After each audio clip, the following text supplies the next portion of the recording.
This program is sponsored in part by the South Bend Education Foundation. Coming up on today's show, the new proposed borders for the South Bend schools are unveiled. We have the details. We also have highlights from a summit of growing importance for Latino students. And art is in the air as we visit several area fairs. All this and more on Buzz in the Bend.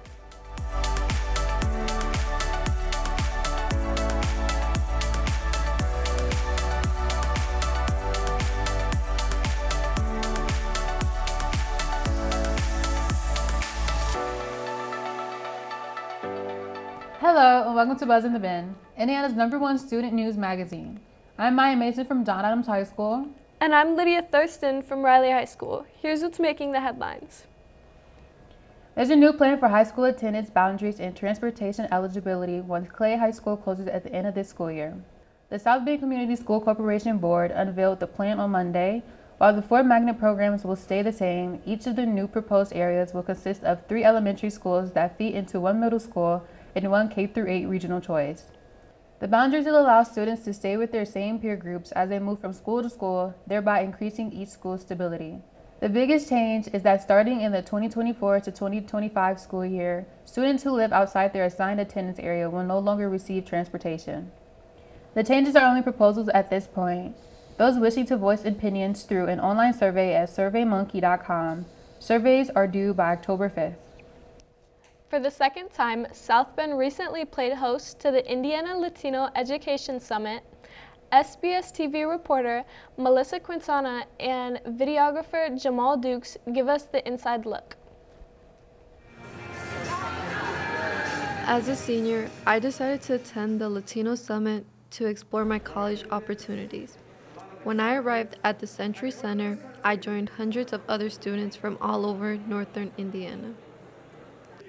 The event began with several motivational speakers, which focused on preparing Latino students for college access, college success, workforce preparedness, and system change. The keynote speaker was Rafael Sanchez from WRTV in Indianapolis.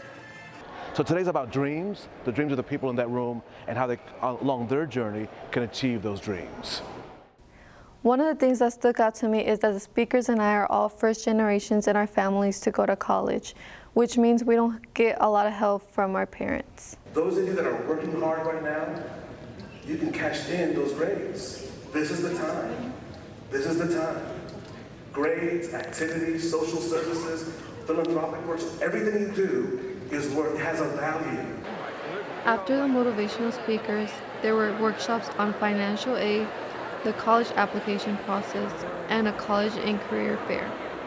One of the reasons this event is helpful is because it helps non-English speaking and bilingual people to navigate the college process.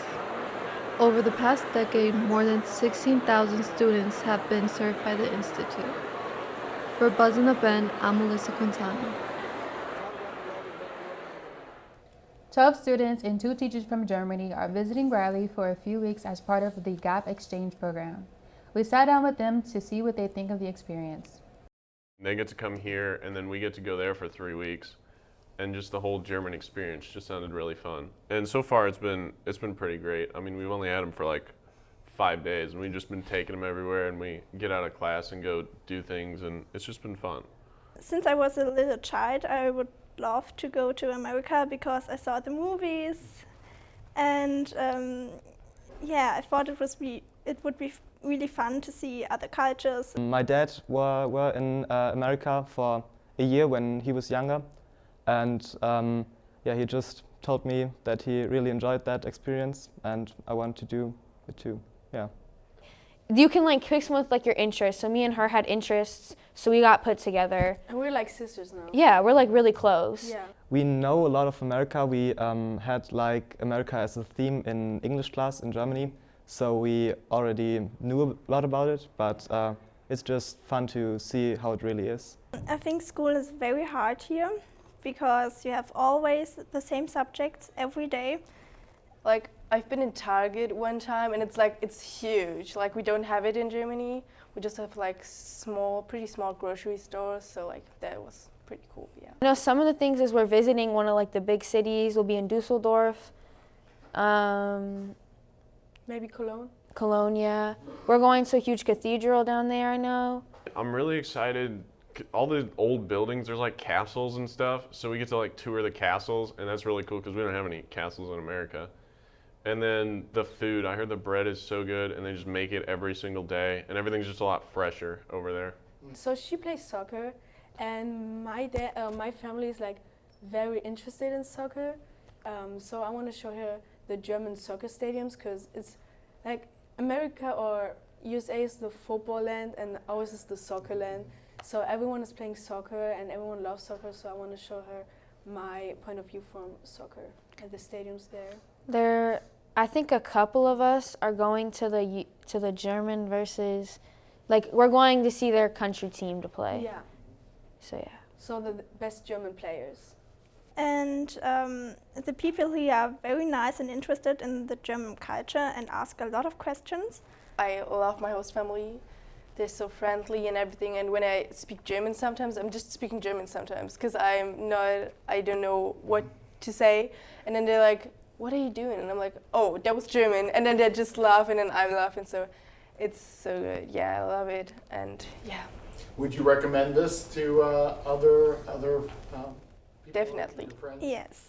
Definitely. It's so cool. I mean, like we're here, I don't know, a few days. That is our first week, but I love it already. As summer festivals wind down, fall events are just getting started. We visited 3 local events for our festival roundup. South Bend has a rich ethnic history. Recently, the city revived a tradition from several decades ago. Jamal Dukes was there to catch the action at this year's Fusion Fest. The last ethnic festival took place in South Bend nearly 20 years ago, but the newly imagined Fusion Fest made a grand return on September 9th and 10th at Howard Park.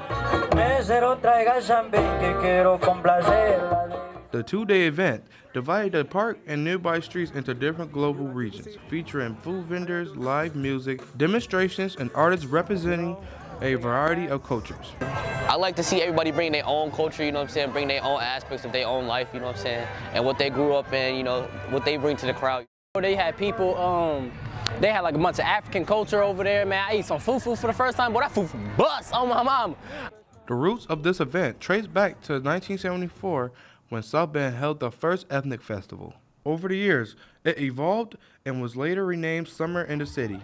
Although the last summer festival was held in 2004, it had been one of the most well-attended events in the region. It's interesting because a lot of people don't expect Indiana to be a place where you get to learn about other cultures. But you come here and Howard Park on this day, it's like Neapolitan ice cream. It's like you get everything in one. South Bend Parks said the fest exceeded all expectations.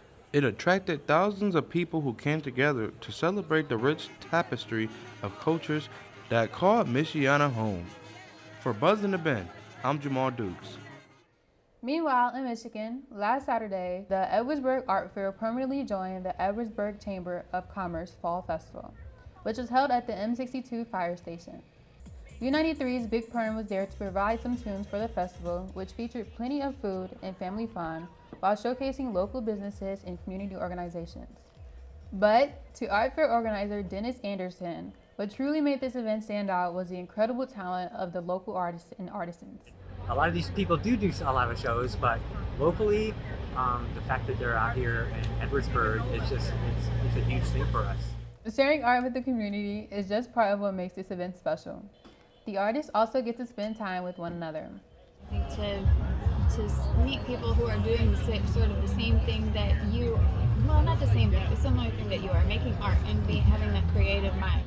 And you never know who you might see at a festival like this. Check it out, you know, have one of your neighbors made it, one of your people in a fellow community, you know. I mean, how much cooler can you get than that? And lastly, South Bend's Sensational YART Festival took place in the woods around the Kiera Trail area on September 3rd. YART is a yearly art festival that was created by Lawrence Steinhofer in an attempt to bring local artists and musicians together to showcase what South Bend has to offer. If you're interested in experiencing a magical time in the woods to listen to amazing music and support local artists, you should consider visiting next year's YART Festival. Now, from paintings and music to the art of storytelling, we visit the WNDU news personality, Maria Catanzarite, after the break. Education is the cornerstone of success. It empowers students to achieve their dreams and build better lives. That's why South Bend Education Foundation is committed to promoting and funding initiatives that enrich learning experiences for students and staff in South Bend schools. Visit www.edfo.org for more information. Welcome back. Recently, I sat down with former WNDU anchor and reporter Maria Catanzarite before she takes on her new position in Arizona. Okay, hi Maria. Thank you for coming Absolutely, here. Maya. Thanks for having me here. I feel very honored and stuff. Okay, and so we're gonna start with the questions. And you came to this program, and then now you work professionally in broadcasting and stuff. Yeah. And just like, what was your journey like coming, transitioning from here to where you are now? It was I went to run college track at Cornell University, and they don't have a broadcasting program there. And it wasn't until my junior year did I start thinking about internships. So I did 2 internships at another station that's not the one at where I work. And then my senior year, when I was kind of not knowing where I wanted to go with my life, I had fallen on some hard times with some mental health struggles. My mom encouraged me to apply to grad school to Syracuse University, which is kind of known for its TV broadcasting programs and stuff. So I applied there, got in to do a 1-year master's program. And at the same time, that last semester I was at Cornell, I was able to join the campus radio station, which I did the weather and the news blurbs. So it made me just to appreciate what you're able to do. Can you share any hardships you went through, or any challenging things you went through in your life that really shaped you to the person you are today? Absolutely. So one of the reasons why I got into television is my parents were going through a divorce at the time, and that's not any slight against them, but when I watched the TV news, it was kind of therapeutic for me. I felt I was an only child at the time. I'm the only child between my parents. So watching the news I felt like I had some additional constants in my life to kind of distract me from that thing that is going through your parents' divorce, because I think that's hard for maybe most kids. Speaking on how you were saying earlier when you were talking to our class about how you cover a lot of sad stories, has that specifically ever taken a toll on your mental health? There was yes, kind of, but not so much. There was a time, I remember 3 weeks in a row, I covered death, and I was, I think, so tired of it. I said to the newsroom, I'm like, look, I can't, I need a happy story. I cannot take this. I cannot take another story about death. And I'm like, this is too much for me. Best of luck. Thank you, I appreciate it. Yeah. It was really great chatting with Maria. If you'd like to watch the full interview, you can check it out on our YouTube channel. Next up, the IT kids are back with some more tech tips. Dude, we're on the air, right now. Huh, good for us. Wait, I'm us. Oh, hey guys, Jacob here. And I'm Forrest, and I'm the intern. Oh, yeah, I forgot about you. Anyways, we have a quick episode of Quick Tips here for you today, so let's get straight into it. Now, it's going to be a smart idea to keep your Chromebook charged throughout the day. The best way to do so is to charge it overnight, so you don't have to worry about it. Set an alarm on your phone, or use a sticky note to remember. That's what I do, and it works great. Yeah, I guess you could do that. How could you, Thomas? What? Okay, whatever. Here's another quick tip. If you want to preserve your Chromebook battery, close any unused tabs and turn its brightness down. No, dude, come on. You gotta know that you have to turn off and on your system every now and again to make sure that you're up to date with software. Also, are you interested in using special characters like or? Then look no further. If you press Control, Shift, and Spacebar, your keyboard's gonna change to international. But some characters like upside down punctuation marks don't have that feature on International Keyboard. So if you want to include those, you would want to click Insert, and then special characters on a Google Slide, doc, or sheet. Back at it with another quick tip. Many extensions you can download can be dangerous for your system, so be sure that your downloading is safe. Oh yeah, you should also be sure to close your Chromebook if it's got any pencils in it. Psych! You don't want to do that because it'll mess your screen up. You want to know why I know that? It happened to me, and I had to get a new screen. This is the best tip you're going to hear in a while, because it's just common sense. Keep your Chromebook clear of any food or beverages, because it can really turn into a sticky situation. You get it? Wait, hold on. Oh shoot, I gotta take this. Hello? Mr. President? Yeah, I'll tell him. Okay. Well, I guess this quick tip is sponsored by the US government, so listen up. Don't leave your Chromebook in a vehicle because it can be very easily faced with extremely cold temperatures or searing heat. My favorite thing is freedom, but since I'm an intern and my employment doesn't violate state regulation, I'll give you a quick tip instead. Be sure to clean off your Chromebook so it doesn't look like it has smallpox. That's all for today. Now go get me more coffee or else. This has been Jacob. And Forrest too. Now back to the other people at the desk, I guess. Thanks, Forrest, Jacob, and Thomas. Next up, Reese Kissel and Isaiah Packer bringing us the latest in South Bend school sports. You're entering the SBS-TV SportZone. Welcome to SportZone. I'm Reese Kissel. And I'm Isaiah Packer. Let's dive right into some games from the South Bend schools. Last week in football, Adams took the field against Marion in a low-scoring defensive slugfest, with Marion eventually pulling away 13-6. The Wildcats walked away from Indianapolis, Washington with a blowout win, making them 5-0 for the first time since 1965. And finally, Washington clashed with Clay, pulling away with an easy win 48-6. In volleyball news, Adams had a 3-1 win over St. Joe, while Riley took a 0-3 loss over Marion. Unfortunately, Washington and Clay walked away with losses. Washington to Mishawaka 0-2 and Clay to Penn 0-3. Adams boys varsity soccer had an impressive 6-0 win over LaPorte, while the girls varsity took a loss 2-5 to Penn. Riley boys also took the field against LaPorte, losing by 8 goals to drop them to a miserable 1-9 record. Girls varsity also shared a similar fate, losing to Bishop Knoll 0-9, continuing their 0-8 losing streak. So, Riley is 5-0 for the first time since 1965. I think their team looks very improved from last year. Coach Lee has done an excellent job with the offense and the defense. Yeah, this year's team, I think it's really different. I believe that they're going to win way more games. And for this upcoming game, Riley versus Washington, there will be a tailgating event before the game in the parking lot. So make sure you come by and buy some chicken. Last Saturday, college football had an eventful showing with many teams being on the upset alert early in the day. Number 4 ranked Florida State had a tough time with Boston College, with the Seminoles barely escaping with a final score of 31-29. The number 1 ranked Georgia Bulldogs also had a very rough time with South Carolina, with the Bulldogs going into the halftime down 14-3. The Bulldogs came out of the tunnel determined. Georgia's number 1 ranked defense put on a show in the second half, completely shutting out South Carolina to finish with a win 24-14. Finally, the Fighting Irish had a relatively easy game last weekend against Central Michigan. Central Michigan was ranked very low in every category on both sides of the ball. The Irish came out fighting and fought to the very end, with the final score being 41-17.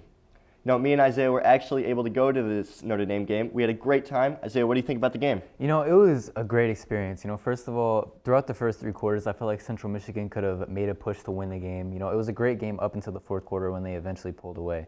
But the main thing that I thought was how we were able to go early and how we were able to see the stands go from completely empty to a completely sold-out stadium. I feel like that's something that I won't see that much. So it was a very interesting thing, and I'm very happy that we were able to go to it. Yeah, with Notre Dame completely blowing out Central Michigan, most people wouldn't think the energy wasn't going to be that high, but the energy was actually really high throughout the entire game. On big plays, the crowd, they stood up, they cheered. It was very high energy throughout the entire game. In some other college football news, Matt Holt, a walk-on for Indiana, has earned a football scholarship. Matt Holt is from Greenwood, Indiana. He joined the football team as a walk-on in the linebacker position. In 2022, he earned a spot in that linebacker rotation, playing a total of 10 games with a total of 19 tackles. His work ethic and ability to play has finally rewarded himself with a scholarship. I think this scholarship is a huge plus for all walk-ons throughout the country. It really gives people to look to someone to look forward to, maybe even doing what he did, getting a scholarship, being a walk-on. Yeah, it just gives them hope. It doesn't happen very often, and most people may not even think that it's possible. So for him to show them that it is possible, that if you work hard enough and that you play well enough, you will get that scholarship. Yeah, I think Holt is going to be a really big inspiration for kids all across the country. Now let's take a look at our South Bend School's upcoming games. In volleyball, Adams and Marion will go head-to-head next Tuesday at 7 o'clock. Riley will be at Elkhart next Tuesday for a 7:30 conference matchup. Clay will take on Bowman Academy tomorrow at 1 p.m., as well as Washington, who will be at Bremen for a 7 o'clock matchup. Adams boys varsity soccer will kick off against Elkhart High School next Wednesday at 7:15 p.m., while the Lady Eagles take on Goshen tomorrow at noon. The Riley girls will be going head-to-head with Trinity Academy next Tuesday at 6. Tonight, the 1-4 Eagles will take the field against 4-1 New Prairie at 7:30, while 2-3 Washington takes on the undefeated Wildcats at 7. Tomorrow, 0-5 Clay will take on 0-5 North Newtown at 1 p.m. That about wraps it up for this week's Sports Zone. Be sure to catch our weekly update podcast for the latest in sports news. And if you have any video or photos of South Bend sports teams in action, please send them to us at tricherson@sb.school. Now back to the anchor desk. Two excited and adorable fans caused a rough moment at a high school soccer game in Minot, North Dakota. The Minot High Magicians were taking on the Jamestown Blue Jays recently when two dogs ran out into the pitch. It happened about halfway through the first half of the match. Officials had to pause the game for roughly a minute, which was the perfect amount of time for one pooch to get a belly rub from a player. But the dogs quickly went on their way and the game resumed. It is unclear which team the Canines were rooting for, but Minot and Jamestown played to a 0-0 draw. That about wraps it up for this edition of Buzz in the Band. Be sure to check us out online at sbstvradio.org. I am Maya Mason.